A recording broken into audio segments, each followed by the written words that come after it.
Hi guys, how are you? First off, I suppose I want to say thanks so much for everyone for coming down today.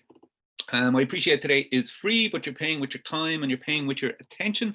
And there isn't a whole lot more out there more valuable, in my opinion. Also, thanks to Christina and Michelle and to Iconic Offices for having me down. So just to introduce myself for those of you who don't know me. So my name is Jayson Moran and I am a coaching psychologist.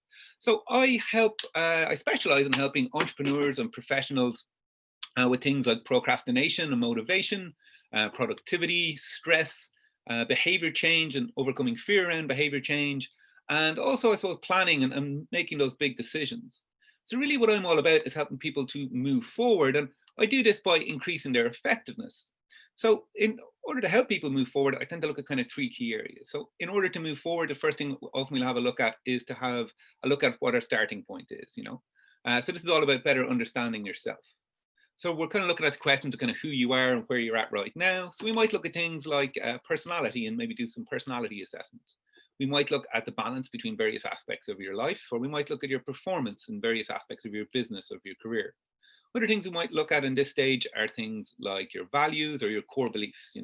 What do you believe about yourself? What do you believe about other people? And what do you believe about the world in general? And, how is that affecting your effectiveness maybe?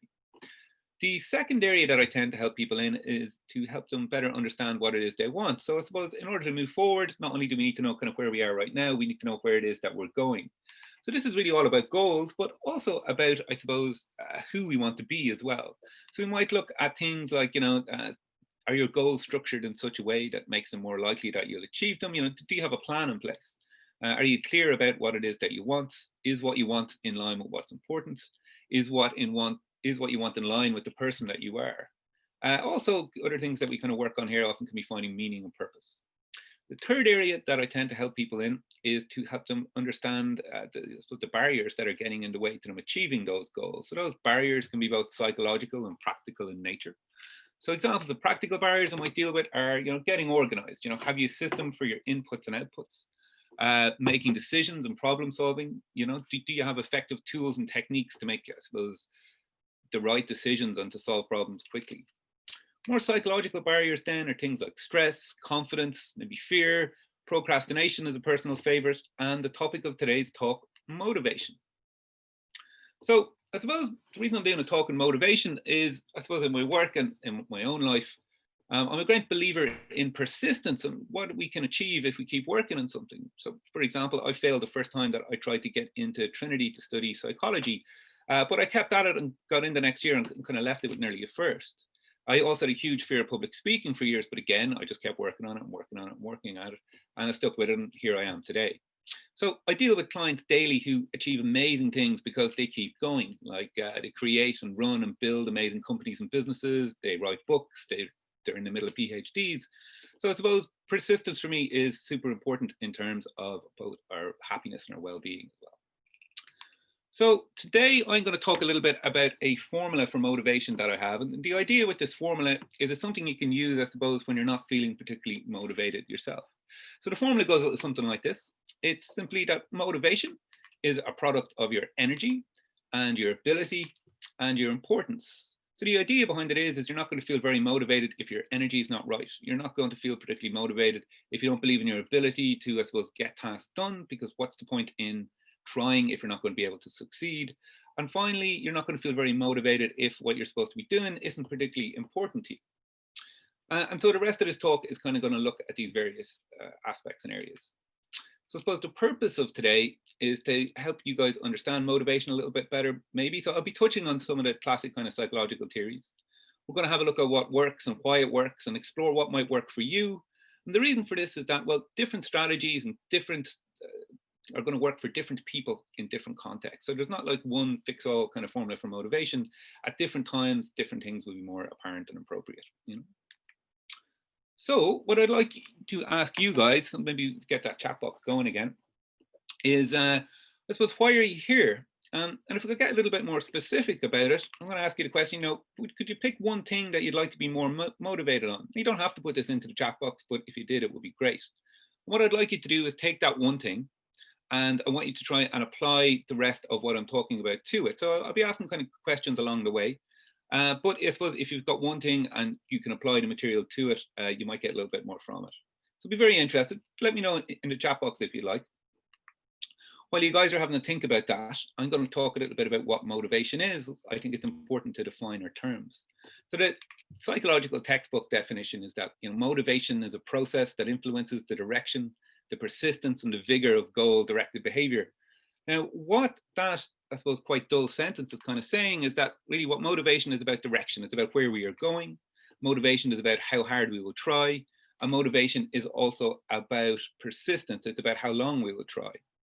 And especially these second two, how hard we will try and how long we will try, are very much associated with our energy, because we're not going to, I suppose, put in the maximum effort, and we're not going to keep putting in the maximum effort if our energy isn't right. So that's the first kind of topic I'm going to talk about here. So just to jump back to the chat box for a second, the kind of things you guys are looking to get out of the session. So Irene is saying the pandemic is zapping my energy. We'll talk a little bit about that now, Irene, and maybe what that might be.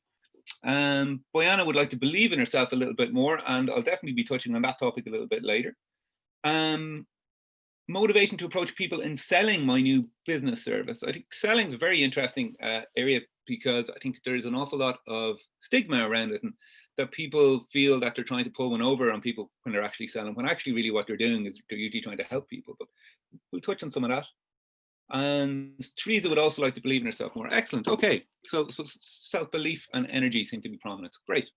Okay, so back to energy. Well, the reason I talk about energy is that a lot of early theories on motivation kind of had a bit of a focus around energy. So a lot of early theories focused on what are our biological and our physical needs, and also our psychological needs.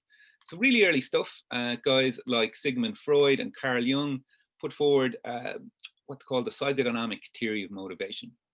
Psycho stands for the mind, and dynamic is all about energy. And what these guys kind of put forward is that, well, what we were really motivated by was unconscious drives and purpose and processes. So this was stuff going on under kind of the surface of our conscious awareness. And I suppose what this was trying to serve was actually our main biological needs. So things like safety and security, and a big one was reproduction. You might, I suppose, have heard the running joke about Freud is that he was a bit obsessed with sex, but I suppose often with good reason. So modern advertisers often try to take advantage of this, I suppose, this almost unconscious biological drive in terms of reproduction. So they do this by, I suppose, trying to associate their products with sex or with reproduction. So if you look at this picture here, I think it's for Tom Ford perfume, you see there's two scantily clad models, and they're literally pouring the product over themselves. So what the advertiser is trying to do there is just associate the product with that biological need or drive for reproduction. Later theorists like Abraham Maslow, I suppose, took this idea of our biological needs and added on to it. So this on the right is Maslow's hierarchy of needs. So you'll see on the bottom, you've got safety and physiological needs. And then as you move up the pyramid, so once you kind of meet those safety and physiological needs, then we become more concerned with more psychological and self-fulfillment needs. So psychological needs are things like self-esteem and I suppose having intimate relationships and friends. And self-fulfillment needs are about fulfilling their potential. But the idea with this model is that, well, we didn't really move up until the next level, until the lower levels were met.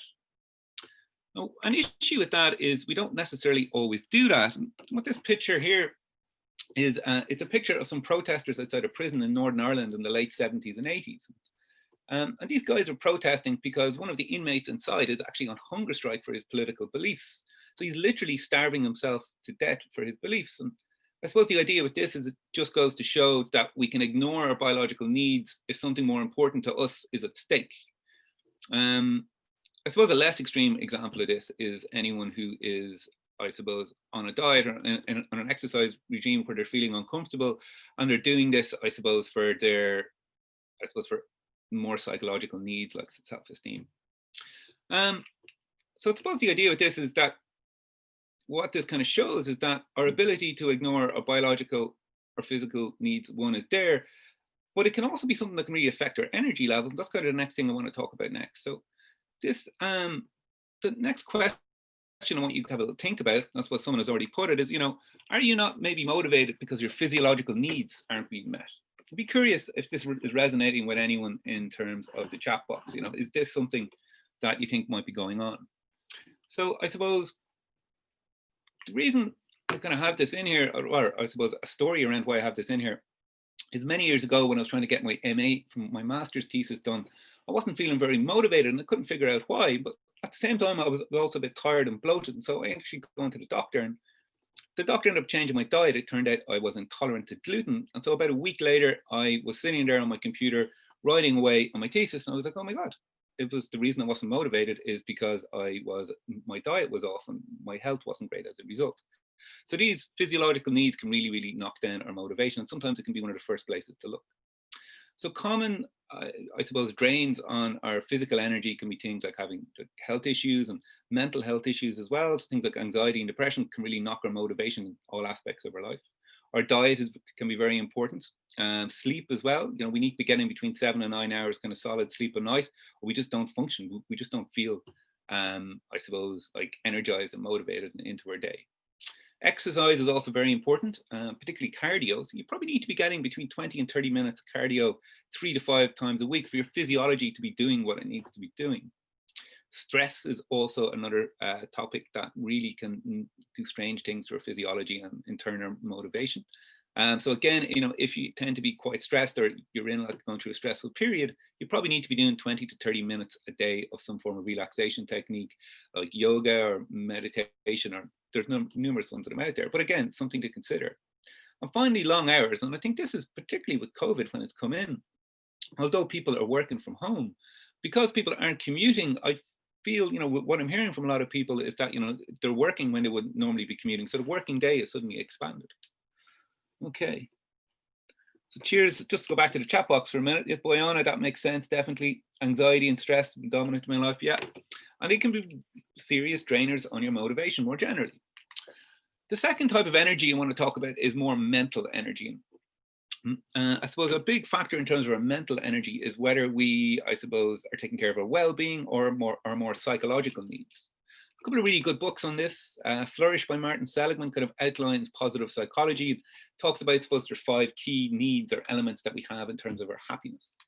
A second one is Choice Theory by William Glasser. Again, he talks about 5 basic needs we need in order to feel happy and motivated.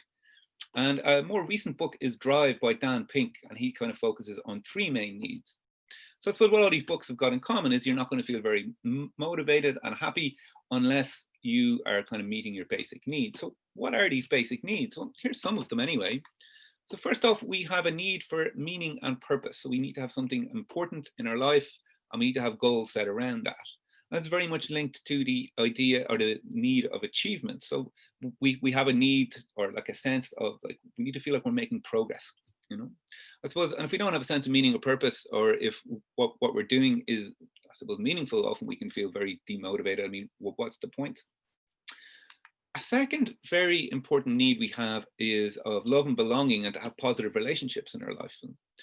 I suppose the strength and the depth of the positive relationships in our life can often kind of signify really, you know, how happy we are in other elements as well. And often we don't feel very motivated in whatever we're doing if this element of our life isn't going well. Another very important need we have and so often overlooked is the need for power. And I suppose power isn't about dominating or domineering other people necessarily. It's about being effective and I suppose having influence in the world and maybe very much linked to respect. Very much linked to this is the idea of engaging with your strengths. So are you using what you're good at in your day-to-day? You know, so for example, maybe you're a particularly creative or artistic person, and maybe you work in something like a data entry job, or you're working in construction, and so you don't get to express that in your day-to-day. And surprise, surprise, you're probably not going to feel very motivated. Finally, the needs of the psychological needs of freedom and fun. I think again with COVID, these have become particularly enlightening. Obviously, our freedom has been greatly reduced, but also our sense of fun, because most of the fun that we have in our day-to-day has got to do with being social and being with other people, and that's been massively restricted. In fact, it's kind of got to the point where when people come to me now and about not feeling motivated, one of the first kind of questions I ask them is, you know, what are you doing for fun? You know, how are you getting your kicks these days? Okay. So just to put it to you guys, maybe let me know in the chat box if you just have a little think about this, you know, so if it's your energy isn't right, you know, what is draining your energy? You know, is it something more physiological? Is it maybe you need to maybe have a look at your stress or some of your health routines or maybe even your diet? Or is it more well-being or your psychological needs? You know, Do you have a sense of meaning and purpose? Do you have a sense of freedom and fun in your life, for example? Okay, cool. Just going to have a quick look at the chat box there and see what people are coming up with.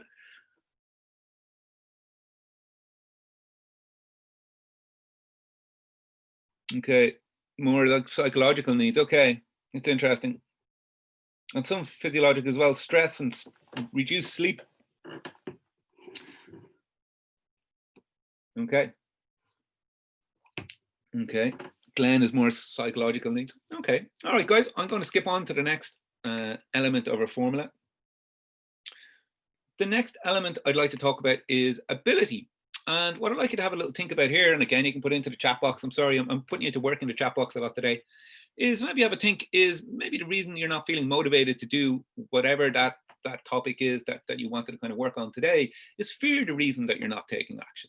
Again, let me know in the chat box if this is resonating with you. Again, I'm just curious if I'm hitting the right things for you guys. And the reason I talk about fear, I suppose, is that the second bit of theory I want to talk about in terms of motivation is very much linked to these concepts of punishment and reward, which are very much linked to fear, which I'll get to in a second. And the reason that punishment and reward are so important is that some of the main systems in the brain associated with motivation are very much associated and linked to these concepts. So two kind of systems I want to talk about in the brain today. The first I want to talk about is the fear system.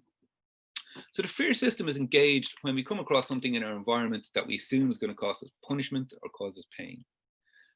So imagine you have an upcoming exam and you're not prepared for it. That might be something that would engage this system. And so when the system is engaged, we get particular patterns of feeling and behavior and thinking. And this is important in terms of, I suppose, what motivation we're leveraging in terms of our effectiveness. So when the fear system is engaged, we tend to feel anxiety and fear. Behavioral wise, we tend to go into either the fight or flight or freeze response. We either get a little bit aggressive. So for example, imagine that upcoming exam is coming up and you're not ready for it. Maybe you start giving out about it and giving out to other people about it. Or sometimes you have got the flight response. So for example, the exam is upcoming and maybe you ignore the problem and stick your head in the sand and don't do anything about it. So you're kind of running away from it. Or sometimes we don't know whether to get aggressive or to run away. And so we get stuck in the middle, we freeze. The fear, I suppose, when the fear system is engaged, it also does strange things to our thinking. Our thinking tends to narrow, so we tend to focus in on the problem. And the issue with that is sometimes we can miss kind of possible solutions and kind of miss seeing the bigger picture often. The second system in our brain associated with motivation is the reward system. So the reward system is activated when we see something in the environment that we want or like. So imagine an ice cream, I suppose. So we tend to feel very different emotions when this system is engaged. So things like desire and joy and hope. Behaviorally, we tend to move towards whatever it is that we want. We tend to experience what's called approach motivation. We tend to approach things and we tend to feel energized as a result, this is also very important in terms of our thinking because we tend to be creatively problem solve when this system is engaged. And this is opposed to, our thinking narrowing. So for example, actually what normally happens is we see what it is that we want, we figure out where we are, and then we try and close the space by kind of problem solving, by brainstorming literally. So you can see that I suppose it's important that this reward system is engaged in terms of our motivation, especially in terms of our long term. It gets interesting though when we consider that sometimes we experience what's called motivational conflict, and this is when we got more than one motivational drive in a situation, and sometimes these motivational drives work against each other. So for example, sometimes you'll have a situation where you've got two rewards. So imagine you like ice cream and you walk into an ice cream shop and there's just too many flavors and you're kind of stuck because you don't know which one to choose. And this is a good thing, I suppose. It's simple enough to solve. All we got to do is, pick one of all the great options. Sometimes motivational conflict is when we've got more than one punishment in a situation. So imagine you've got that upcoming exam is coming and you've kind of got two choices. You can either study, which will mean your kind of spare time is taken away and it's going to be a bit long and boring, or you can not study and fail. And again, this is simple enough to resolve. All we have to do is kind of decide on what the lesser of two evils are and go with that. The third type of motivational conflict is where it gets interesting, is that sometimes a situation has got both a reward and a punishment. A good example of this for me is about 18 months, 2 years ago, was the first time I kind of had to speak in public for my business. So I suppose reward side, I was excited to share content. I was excited to meet kind of potential clients and people and kind of get the business off the ground. And there was definitely a reward in terms of the pride of finally kind of getting this up and moving. On the punishment side, however, there was the potential embarrassment if it didn't go well, and I was a bit nervous about public speaking, making an idiot of myself. So you got a reward and a punishment in the one situation. And where it gets more interesting again is reward and punishment. I suppose this desire and fear tend to work differently over time. So a little graph here to kind of explain what I mean. So if we take kind of our level of motivation, so how motivated we are, how strong, I suppose, either of these systems is engaged here on the left. So going from weak at the bottom to strong at the top. And if we take distance from an event or distance from something in time on the bottom, so the event is very far away, and the dotted green line on the right means that's when the event is, or it's near. So we're moving in time across closer to the event from left to right.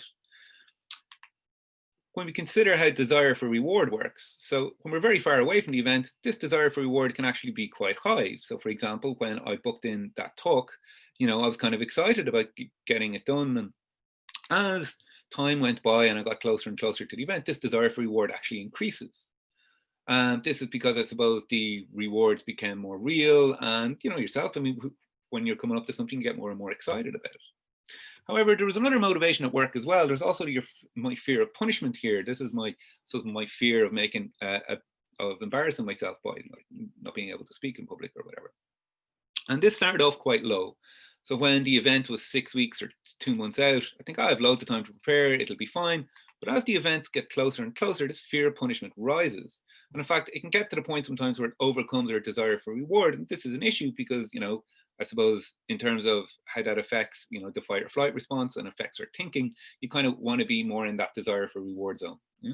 So what can we do about this, considering what I've just talked about previously, and considering I suppose, how our desire for reward and fear of punishment, I suppose, change differently as we get closer to an event?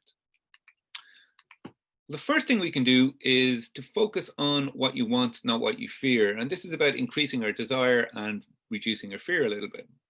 So one way we can do that is by setting what are known as positively phrased goals. So a positively phrased goal is when you set a goal around what it is that you want to achieve.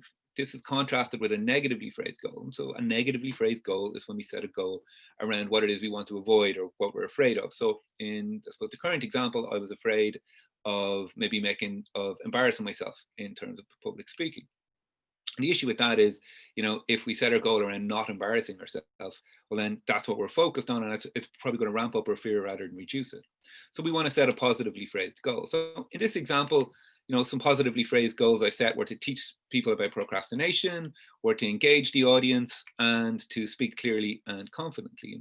Once you've set those positively phrased goals, another strategy you can use then is to start to break them down. To break them down into, I suppose, more specific actions. So for example, to teach people about procrastination, I worked on creating great content on procrastination and putting together a good talk. In terms of engaging people, I designed particular exercises so people will be more engaged with the talk rather than me just talking. And to speak clearly and confidently, what I did is just practice and practice and practice. And what this allows you, because you're focused on something and you're actually doing things, this means less fear because you're less focused on messing up, but it also means that you're improving your performance, and so it's more likely to go well, and that also will reduce the fear. The final strategy, and this is something I did myself, is what you can do is you can book it in. So you can take advantage that your fear is, and I suppose your fear of punishment is going to be lower when you're further out from an event. So what I did is I booked a talk about 6 weeks out with another promoter, and he very quickly sold about 60 tickets. And so what that meant is I didn't really have a way out. So I suppose my fear of disappointing the people who were coming and my fear of disappointing the promoter turned out to be greater than my fear of embarrassing myself. And so I went ahead and did my first talk. Okay. The second thing I want to talk about in terms of fear and ability is our beliefs and self-talk that are leading to fear. So I'm going to be able to touch on this kind of quickly, but I think it's important definitely to maybe have a little look at. So one of the strategies we can do for reducing fear is to challenge the unhelpful beliefs we have around fear, because around any given situation, we often tell ourselves a story or a narrative about what's going on. And in terms of ability and in terms of getting things done, often the story we tell ourselves goes something like this. So the story might be, if I try, I'll fail. And if I fail, other people won't like or respect me. So what we tend to be doing here a little bit, sometimes we might be jumping to conclusions a little bit. And sometimes we might be mind reading. These are called unhelpful beliefs or cognitive distortions, a bit more technically. And so I suppose if you find yourself that you're telling yourself this story, what can you do about it? Well, one of the methods I use is just asking kind of the right question. So for example, you might ask yourself, first off, obviously enough, am I jumping to conclusions?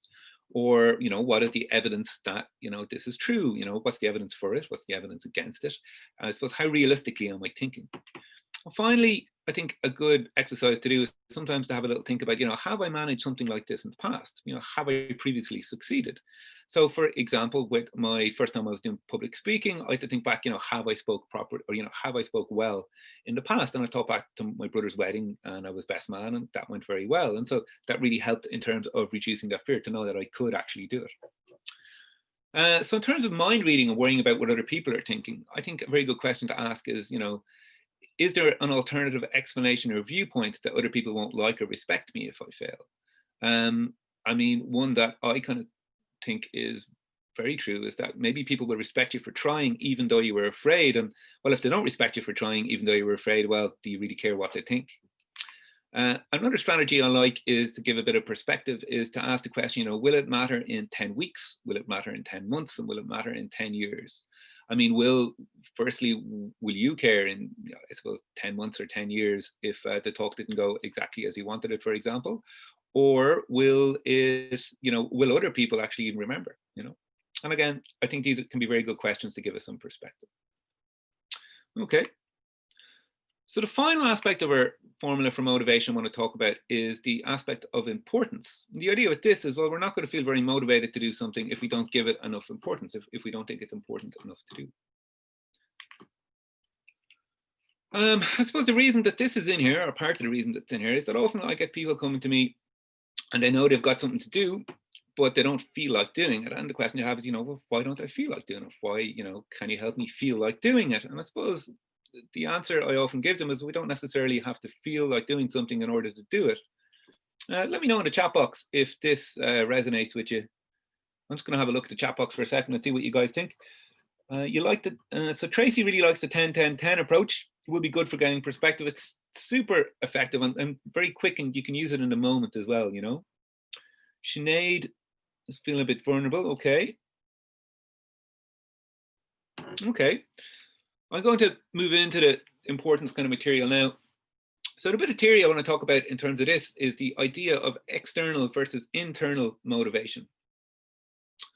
So external motivation, also known as extrinsic motivation, is motivation that comes from outside of us. So very much linked to those ideas of reward and punishment that I was kind of talking about in the last section. So a common example of an external or extrinsic reward is money. We often do our jobs because we get money. Or a common example of an extrinsic punishment is maybe what other people think, what other people are talking about us, maybe, Contrasted with this is the idea of intrinsic motivation. This is motivation that comes from inside of us. And intrinsic motivation very much linked, I suppose, to our natural inclination we have towards things like curiosity and exploration, towards mastery, and spontaneous interest, like just being interested in something for the sake of being interested in it.